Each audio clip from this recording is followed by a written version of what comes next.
cuál es el origen de la filosofía. Para muchos de ustedes es una disciplina relativamente nueva, la filosofía. Por ahí me han visto a mí hacer alguna pavada por ahí y la conocen desde ese lugar, pero sepan que es una disciplina, digamos, que tiene muchísimos años y que se estudia, tiene un montón de pensadores y pensadoras que a lo largo de la historia nos fueron dando como sus propuestas, sus sistemas de pensamiento.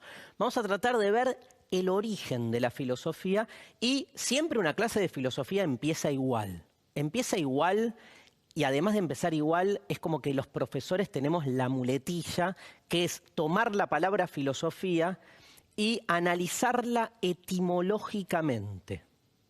¿Saben ustedes lo que es la etimología de una palabra?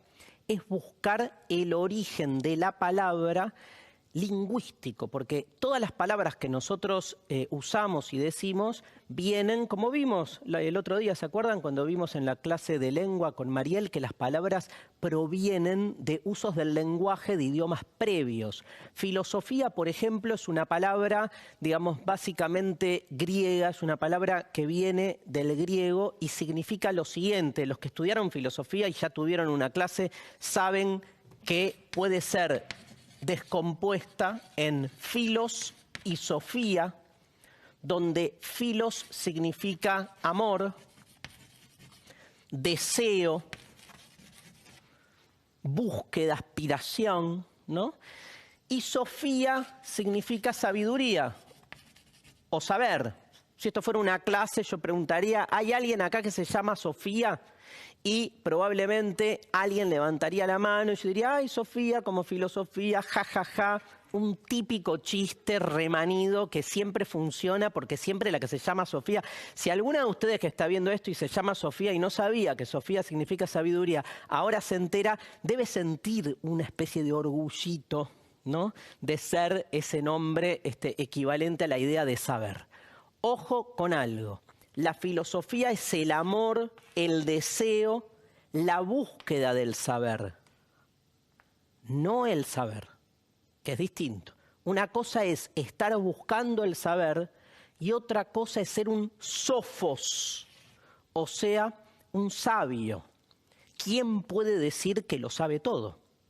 ¿No somos los seres humanos permanentemente seres que tendemos a ese saber? O dicho al revés, cuando alguien viene y dice lo sé todo, la sensación que uno tiene, ¿cuál es? De desconfianza, porque la finitud del ser humano es también finitud en relación al conocimiento. Tal vez la condición humana sea siempre una condición filosófica, esto es, de búsqueda permanente de un saber que nunca vamos a alcanzar. Miren qué definición rebuscada, pero al mismo tiempo tan emblemática de la filosofía. Buscamos un saber que sabemos que nunca vamos a alcanzar. Piensen que una persona que no es de filosofía se queda pensando obviamente y nos dice ¿para qué lo buscan si saben que igual no lo van a alcanzar?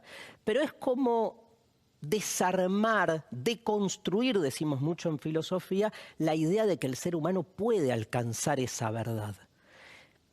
Tal vez seamos meros buscadores, meros amantes del saber. Miren qué interesante. ¿No le cabe esa misma definición de la filosofía al amor? Digo, hacer filosofía es una forma del amor, ¿no? ¿Y no es el amor también la búsqueda de algo que siempre, sin embargo, se nos escapa? Veamos el origen de la filosofía. Cuando hablamos de origen, podemos hablar de dos tipos de orígenes. Tenemos por un lado lo que podemos llamar un origen existencial y por otro lado un origen histórico. El origen existencial tiene que ver, o significa, en qué situación se origina mi pregunta filosófica. Filosofía podemos hacer todos o todas. El tema es qué se tiene que dar o provocar para que se origine en mí la pregunta filosófica. Pregunta filosófica, ¿por qué las cosas son como son? ¿Cuál es el origen del origen? ¿Qué será de mí después? ¿Qué habrá después del después? ¿Qué es la muerte? ¿Qué es el amor? ¿Qué es la felicidad? ¿Por qué las cosas son buenas o malas? Todas esas son las grandes preguntas filosóficas, preguntas que van al fundamento de las cosas, al origen mismo de las cosas. Por eso hablamos de origen existencial. ¿En qué sentido se origina a mí la pregunta? Se origina en mí la pregunta. Hay un filósofo del siglo XX llamado Karl Jaspers que decía que hay un primer origen existencial de la filosofía que se da en el asombro. Si la filosofía básicamente es la pregunta por el por qué, la pregunta por el por qué no surge sola, hay que provocarla. Uno anda, por ejemplo, yo estoy ahora hablando ahí a la cámara que tiene el numerito 3. Se supone que esto que estoy diciendo, ustedes lo están escuchando y se supone que todo lo que yo digo y soy consciente de lo que estoy diciendo, ustedes lo están interpretando. Una locura. Todos los supuestos que están ahí presentes para que se dé esa sinapsis comunicacional. Nosotros en el cotidiano damos todo por supuesto. Vean la palabra, supuesto. Vamos a la etimología. Subpuesto, o sea, lo que está por debajo de lo que se pone. Eso es un supuesto, no lo vemos porque está por debajo, pero estamos dando todo el tiempo mucho por supuesto. Estamos dando por supuesto que nos entendemos, que hablamos, que cuando yo hablo, lo que digo lo pensé previamente. Olvídense. O sea, todos esos supuestos son, como mínimo, puestos sobre la superficie y cuestionables. La filosofía básicamente es un arte de cuestionamiento. Al cuestionar y poner sobre la superficie, lo que se genera es un fuerte asombro. ¿Por qué las cosas se dan de este modo y no de otro? O sea, cuando uno se queda a contemplar el mundo y contempla el mundo pensándolo en su frontera, en sus bordes, todo se nos vuelve extraño. La filosofía permanentemente genera un estado de extrañamiento.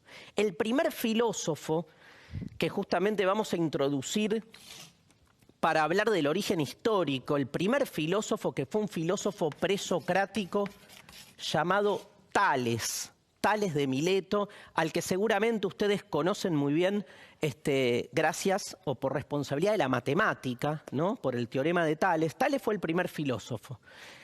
Y Tales, como primer filósofo, cuenta Platón una anécdota de él, que cuando descubrió la filosofía, iba caminando por Mileto mirando para arriba. Porque todo lo que hasta ese momento le resultaba cotidiano y natural, se le volvió extraño. Estaba todo el tiempo así como al helado, levantando la cabeza. ¿Y saben qué dice la leyenda? Que por mirar mucho para arriba se caían todos los pozos. Se caían todos los pozos. Y en Mileto al primer filósofo llamado Tales, ¿saben cómo le decían? El idiota. Palabra que en griego significa el que se mete mucho para adentro. Qué loco, ¿no? Cómo se resignifican después las palabras y esta idea de que el filósofo, el que hace filosofía, no yo, vos, cualquiera que se hace estas preguntas y se desencaja un poco de la realidad cotidiana, no es bien visto en su comunidad, porque no resuelve lo más simple, que es no caerse en un pozo, porque está siempre mirando para arriba. Interesante problema que se le plantea a la filosofía. Por preguntarse mucho no puede resolver lo más chiquito. Me lo pregunto al revés. La vida, o sea, ¿tiene sentido la vida si solo resolvemos las cuestiones chiquitas? O incluso, no caerse en un pozo, ¿se puede volver la única actividad diaria y cotidiana de la existencia? O peor, ¿no es levantando la cabeza que podemos ver finalmente por qué hay pozos? Cierro la clase con esto. Tales inicia la filosofía, es el primer filósofo, según lo que nos plantea Platón, lo que nos plantea Aristóteles, que son los grandes filósofos griegos que nos cuentan la historia del origen de la filosofía. La filosofía nace en Grecia, la Grecia antigua, Mileto queda en lo que hoy es la es Turquía, por ejemplo, es la ciudad donde nació Tales. Pero Grecia era un gran mundo en ese momento, mucho más amplio que el Estado nacional griego de hoy, y en ese mundo antiguo nace la filosofía, ya vamos a ver en una próxima clase cómo y por qué, y Tales queda como el primer filósofo. Obvio que había más gente que pensaba filosóficamente, pero quedó en la historia de Tales. ¿Saben por qué? Porque se hizo una pregunta que nadie hasta ese entonces se había hecho, o por lo menos no tenemos registro. Tales se preguntó, ¿cuál es el principio de todas las cosas? ¿Cuál es el principio de todas las cosas? ¿Qué es lo que hace que las cosas sean lo que son? ¿Y saben qué? No respondió diciendo Zeus, Atenea, Afrodita. Se corrió del mito e intentó dar una respuesta racional, argumentativa y natural. La respuesta que dio es muy polémica. Dijo el agua. Pero los que hacemos filosofía no nos importa tanto lo que respondió, sino lo que se preguntó. Nadie había intentado hasta ese momento llegar a esa pregunta, entender cómo toda la realidad puede ser comprendida a partir de un principio. ¿Cuál es el principio de todas las cosas? Con eso se inicia la filosofía. Tales dice el agua, después Anaxímenes dice el aire, Anaximandro dice lo indeterminado, Pitágoras dice los números, Heráclito dice el cambio. Empiezan todos los filósofos presocráticos a dar sus distintas respuestas sobre esa pregunta, pero la pregunta da origen a la filosofía.